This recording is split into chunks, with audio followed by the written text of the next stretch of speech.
Welcome to ई शिक्षा bye Brajesh. तो आज हम झारखंड के भौगोलिक स्थिति एवं जलवायु के बारे में जानेंगे।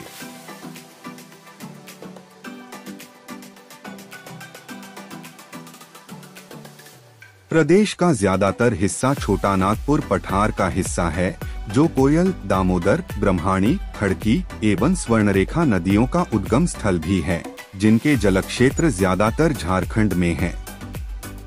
प्रदेश का बड़ा हिस्सा वन क्षेत्र है, जहां हाथियों की बहुतायत है। उत्तर पूर्व झारखंड में संथाल परगना का कुछ हिस्सा गंगा के मैदान में स्थित है। साहिबगंज झारखंड का एकमात्र जिला है जहां गंगा बहती है।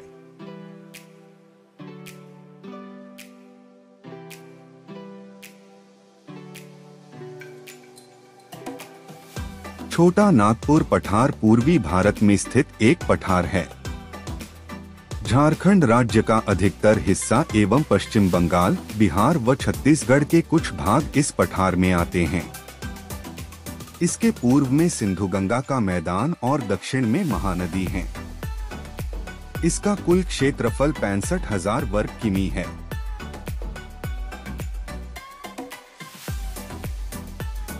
नामोत्पत्ति इस पठार के नाम में नागपुर शायद यहाँ पर प्राचीन काल में राज करने वाले नागवंशी राजाओं से लिया गया है। रांची से कुछ दूरी पर स्थित चुटिया नामक एक मुंडा बहुल गांव है, जिसमें नागवंशियों के एक पुराना दुर्ग के खंडहर मौजूद हैं। इस गांव के संस्थापक चुटिया हाड़ाम नामक एक मुंडा थे, जिनके नाम पर इसे चुटिया नागखंड कहा जाता था, जो बाद में परिवर्तित होकर चुटिया नागपुर और फिर छोटा नागपुर बना। छोटा नागपुर को मुंडाओं का प्रदेश भी कहा जाता है। बनावट। छोटा नागपुर की पत्थरीली परतों के भूवैज्ञानिक अध्ययन से पता चला है कि इसमें अति प्राचीन गोंडवाना महाद्वीप की चट्टानें हैं, यानी इस पठार का विकास बहुत ही पुराना है। यह दक्कन पठार का पूर्वोत्तरी खंड था, जो दक्कन तख्ते के साथ साथ गोंडवाना के खंडित होने पर आज से लगभग 12 करोड़ साल पहले अलग होकर 5 करोड़ वर्षों तक उत्तर दिशा में चलता रहा और फिर यूरेशिया से जा टकराया।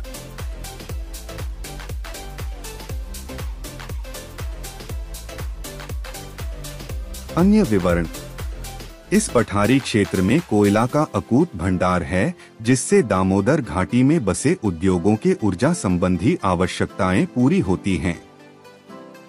छोटा नागपुर का पठार 3 छोटे छोटे पठारों से मिलकर बना है, जिनमें रांची का पठार, हजारीबाग का पठार और कोदरमा का पठार शामिल है।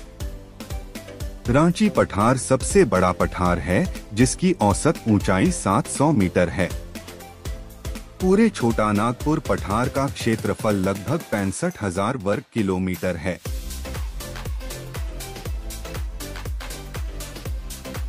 पठार का ज्यादातर हिस्सा घने जंगलों से आच्छादित है, जिनमें साल के वृक्षों की प्रमुखता है, और इस क्षेत्र में वन क्षेत्र का प्रतिशत देश के अन्य हिस्सों की तुलना में ज्यादा है। बाघ, एशियाई हाथी, 4 सींग वाला मृग, टेट्रासेरस क्वाड्रिकोर्निस, काला हिरण, एंटीलोप सर्विकाप्रा, चिंकारा, गजेला बेनेटी, जंगली सोनकुत्ता, कोन अल्पिनस और स्लॉथ भालू, मेलर्सस उर्सिनस यहाँ पाए जाने वाले कुछ जानवर हैं, जबकि पक्षियों में खतरे में पड़े खरमोर, यूपोरोटिस इंडिका, भारतीय ग्रे हॉर्नबिल और अन्य हॉर्नबिल शामिल हैं। इस पठार पर हाथी और बाघ के संरक्षण के लिए बनाए गए कई प्रमुख अभयारण्य स्थित हैं।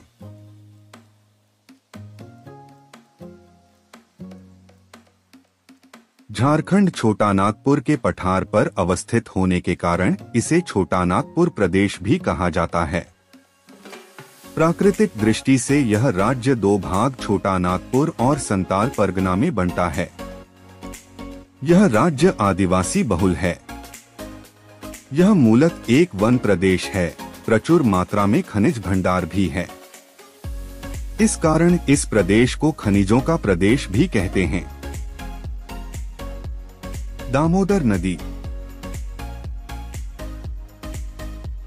दामोदर नदी, दामोदर रिवर, भारत के झारखंड और पश्चिम बंगाल राज्यों में बहने वाली एक नदी है। इस नदी के जल से पनबिजली की महत्वाकांक्षी दामोदर घाटी परियोजना चलाई जाती है, जिसका संचालन दामोदर घाटी निगम करती है। इतिहास में इस नदी पर भयंकर बाढ़ आया करती थी, जिसके कारण इसे दुख की नदी कहा जाता था, लेकिन आधुनिक काल में इस पर नियंत्रण पा लिया गया है। विवरण: दामोदर नदी झारखंड के छोटा नागपुर क्षेत्र से निकलकर पश्चिमी बंगाल में पहुंचती है। हुगली नदी के समुद्र में गिरने के पूर्व यह उससे मिलती है। इसकी कुल लंबाई 368 मील 592 किलोमीटर है। इस नदी के द्वारा 2500 वर्ग मील क्षेत्र का जल निकास होता है। पहले नदी में एकाएक बाढ़ आ जाती थी, जिससे इसको बंगाल का अभिशाप कहा जाता था। भारत के प्रमुख कोयला एवं अभ्रक क्षेत्र भी इसी घाटी में स्थित हैं। इस नदी पर बांध बनाकर जल विद्युत उत्पन्न की जाती है। कोनार तथा बराकर इसकी सहायक नदियां हैं।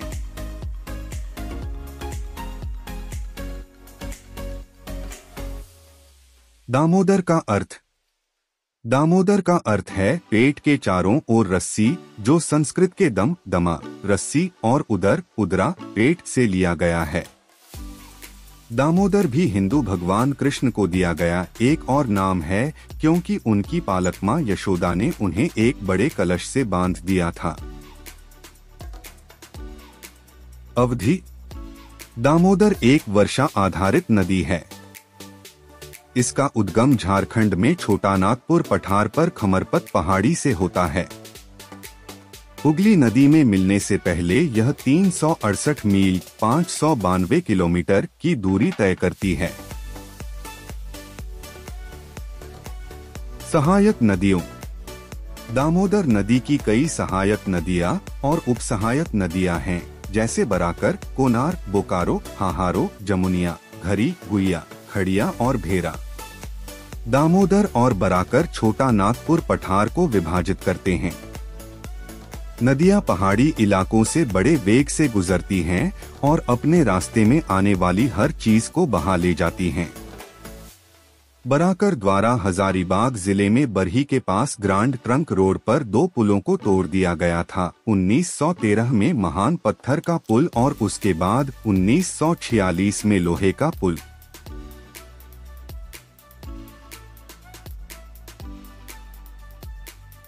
दामोदर घाटी: दामोदर घाटी झारखंड में हजारीबाग, रामगढ़, कोदरमा, गिरिडीह, धनबाद, बोकारो और चतरा जिलों और पश्चिम बंगाल में बर्धमान और हुगली जिलों में फैली हुई है और आंशिक रूप से झारखंड में पलामू, रांची, लोहरदगा और दुमका जिलों और हावड़ा, बांकुरा और पुरुलिया जिलों को कवर करती है।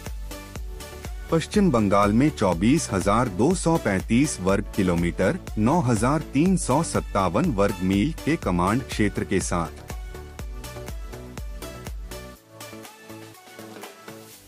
दामोदर घाटी कोयले से समृद्ध है। इसे देश में कोकिंग कोल का प्रमुख केंद्र माना जाता है। 2,883 वर्ग किलोमीटर 1,113 वर्ग मील में फैले केंद्रीय बेसिन में विशाल भंडार पाए जाते हैं। बेसिन में महत्वपूर्ण कोयला क्षेत्र झरिया, रानीगंज, पश्चिम बोकारो, पूर्वी बोकारो, रामगढ़, दक्षिण करणपुरा और उत्तरी करणपुरा हैं। दामोदर घाटी भारत के सबसे औद्योगिक भागों में से एक है। Steel authority of India limited SAIL के 3 एकीकृत इस्पात संयंत्र बोकारो, बर्नपुर और दुर्गापुर और अन्य कारखाने घाटी में हैं।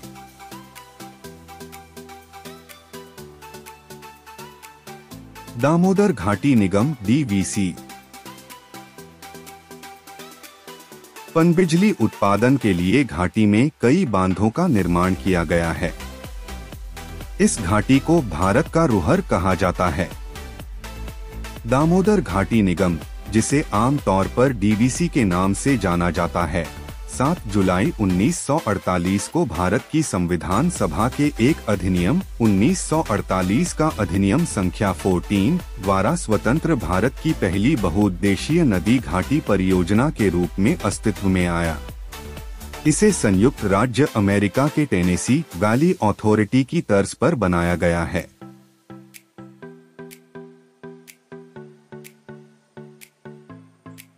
डीवीसी का प्रारंभिक फोकस बाढ़ नियंत्रण, सिंचाई, उत्पादन, बिजली का पारेषण और वितरण, पर्यावरण संरक्षण और वनीकरण, साथ ही डीवीसी से प्रभावित क्षेत्रों में और उसके आसपास रहने वाले लोगों के सामाजिक आर्थिक कल्याण के लिए रोजगार सृजन था।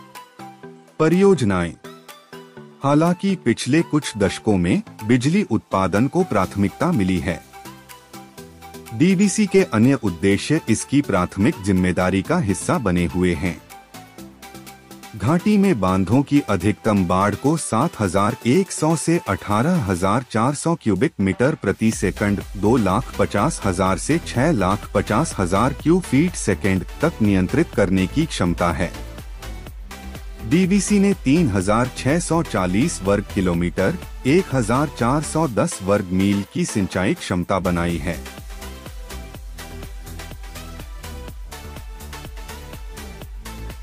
पहला बांध 1953 में तिलिया में दामोदर नदी की एक सहायक नदी बराकर नदी पर बनाया गया था। दूसरा बांध 1955 में कोनार में दामोदर नदी की एक अन्य सहायक नदी कोनार नदी पर बनाया गया था। बराकर और दामोदर नदियों पर 2 बांध बनाए गए थे।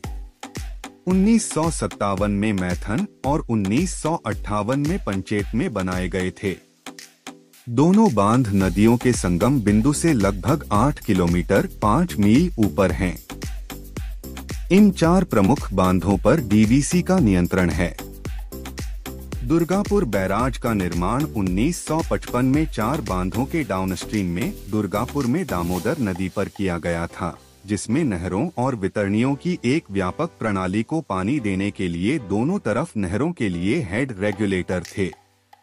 1978 में बिहार सरकार, जो झारखंड राज्य के गठन से पहले थी, ने डीवीसी के नियंत्रण से बाहर दामोदर नदी पर तेनुघाट बांध का निर्माण किया। इसमें झारखंड राज्य के बेल पहाड़ी में बराकर नदी पर एक बांध बनाने का प्रस्ताव है।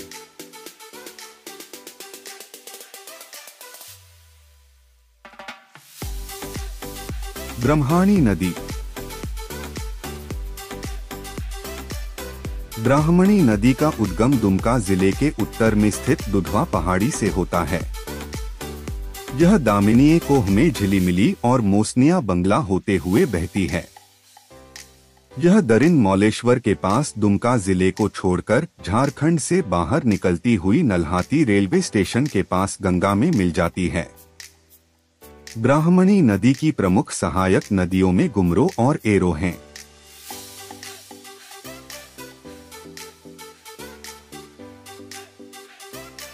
सुवर्णरेखा नदी।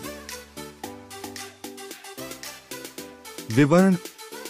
यह रांची नगर से 16 किलोमीटर दक्षिण पश्चिम में स्थित नगड़ी गांव में रानी चुआ नामक स्थान से निकलती है और उत्तर पूर्व की ओर बढ़ती हुई मुख्य पठार को छोड़कर प्रपात के रूप में गिरती है।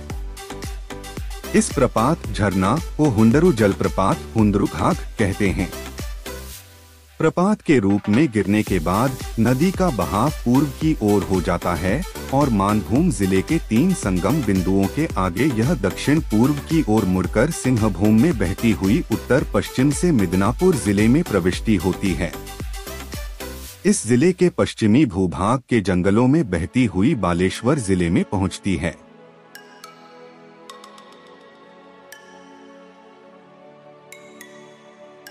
यह पूर्व पश्चिम की ओर टेढ़ी मेढ़ी बहती हुई बालेश्वर नामक स्थान पर बंगाल की खाड़ी में गिरती है।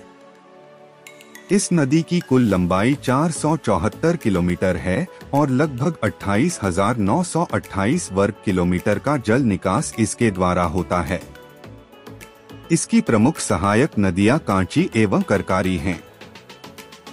भारत का प्रसिद्ध एवं पहला लोहे तथा इस्पात का कारखाना इसके किनारे स्थापित हुआ।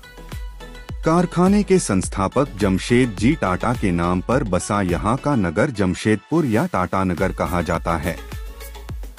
अपने मुहाने से ऊपर की ओर यह 16 मील तक देशी नावों के लिए नौगम्य नेविगेबल है।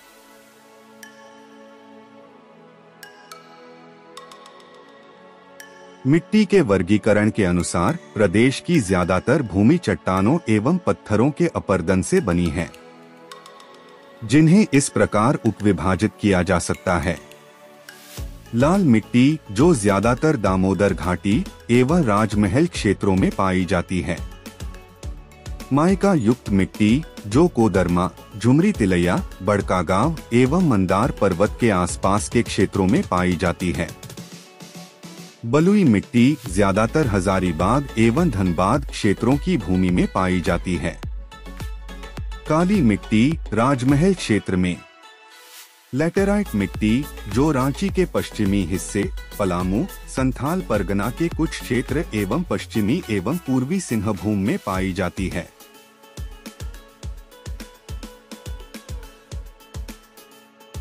राजमहल, महल या प्रासाद भव्य गृह को कहते हैं, किंतु विशेष रूप से राजा या राज्य के सर्वोच्च सत्ताधीश के गृह को महल कहा जाता है।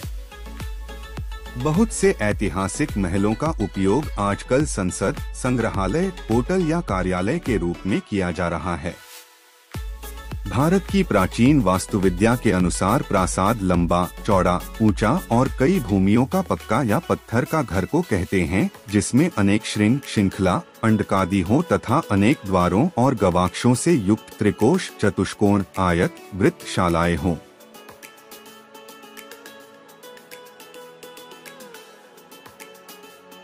पुराणों में केवल राजाओं और देवताओं के गृह को प्रासाद कहा है। आकृति के भेद से पुराणों में प्रासाद के 5 भेद किए गए हैं: चतुरस्र, चतुरायत, वृत्त, वृत्ताय और अष्टास्र।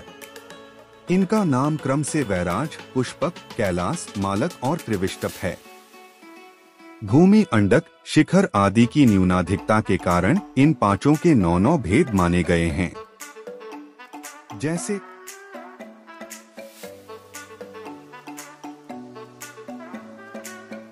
वेराज, मेरु, मंदर, विमान, भद्रक, सर्वतोभद्र, रुचक, नंदन, नंदिवर्धन, श्रीवत्स। पुष्पक, वल्भी, गृहराज, शालागृह, मंदिर, विमान, ब्रह्म मंदिर, भवन, उत्तंभ, शिविकावेश। कैलास, वलय, दुंदुभि, पद्म, महापद्म, भद्रक, सर्वतोभद्र, रुचक, नंदन, गुवाक्ष या गुवावृत्त। मालव, गज, वृषभ, हंस, गरुड़, सिंह, भूमुख, भूवर, श्रीजय, पृथ्वीधर। त्रिविष्टप, वज्र, चक्र, मुष्टिक या वभ्रु, वक्र, स्वस्तिक, खड्ग, गदा, श्रीवृक्ष, विजय।